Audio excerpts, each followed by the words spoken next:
இந்த மாதிரி மேபியை சொல்லும் போது நம்ம ஒருவேளை அப்படின்னு சொல்லி சொல்றோம். இந்த மேபியை வந்து நம்ம என்ன சொல்லுவோம் அப்படின்னா அட்வர்ப் அப்படின்னு சொல்லி சொல்லுவோம். இந்த மேபி வந்து நம்ம அட்வர்ப்.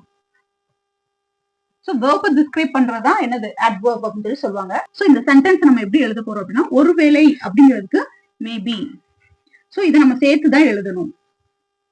வந்திருப்பான் அப்படின்னு சொல்றாங்க. பிரசன்ட்ல சொல்லும் போது நம்ம அந்த சென்டென்ஸை வந்து பெர்ஃபெக்ட்டா நம்ம யூஸ் பண்ணுவோம்.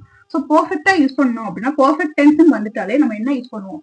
ஹேவ், ஹேவ், பாஸ்ட் பெர்ஃபெக்ட்டா இருந்தா ஹேட் யூஸ் பண்ணுவோம். சோ இப்ப வந்திருப்பான்ங்கிறத பிரசன்ட் பெர்ஃபெக்ட்ல எழுத போறோம். He has, has யூஸ் பண்ணும்போது இது ஒரு பெர்ஃபெக்ட் டென்ஸா மாறிடுச்சு. So he has come.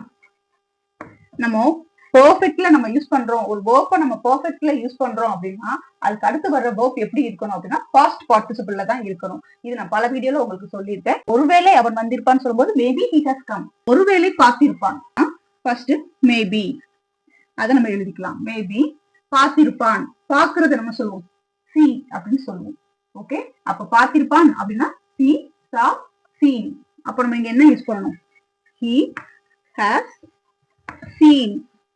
அவன் பார்த்திருப்பான். ஒருவேளை சாப்பிட்டிருப்பான் அப்படின்னு சொல்லும் போது இதை எப்படி பயன்படுத்தணும் அப்படிங்கறத நீங்களும் என் கூட சேர்ந்து ட்ரை பண்ணிட்டே இருங்க. ரொம்ப ஈஸியான சென்டென்சஸ் தான்.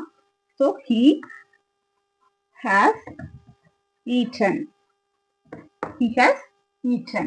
அடுத்தது பாருங்க, ஒருவேளை தூங்கி இருப்பான். நம்ம போன் பண்றோம், யாராவது எடுக்காம இருந்தாங்கன்னா என்ன நினைப்போம்?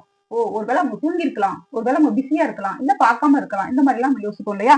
சோ ஒருவேளை தூங்கி இருப்பான். சோ ஒருவேளைங்கும் போது நம்ம என்ன யூஸ் பண்ணிடுவோம்? மேபி யூஸ் பண்ணிடுவோம். அடுத்து he has slept தான் சொல்லணும். So he has slept. he has slept அப்படின்னு சொல்லும் போதே அவன் தூங்கி இருப்பான். சோ ஒருவேளை அவன் தூங்கி இருப்பான்னு சொல்லும் போது மேபி he has slept. ஒருவேளை செய்திருப்பான் அப்படின்னு நம்ம சொல்றோம். சோ இதை நம்ம வந்து ஒருவேளை செய்திருப்பாள் அப்படின்னு நம்ம மாத்திக்கலாம். ஒருவேளை செய்திருப்பாள் அப்படின்னு சொல்லும்போது நம்ம என்ன யூஸ் பண்ணுவோம்?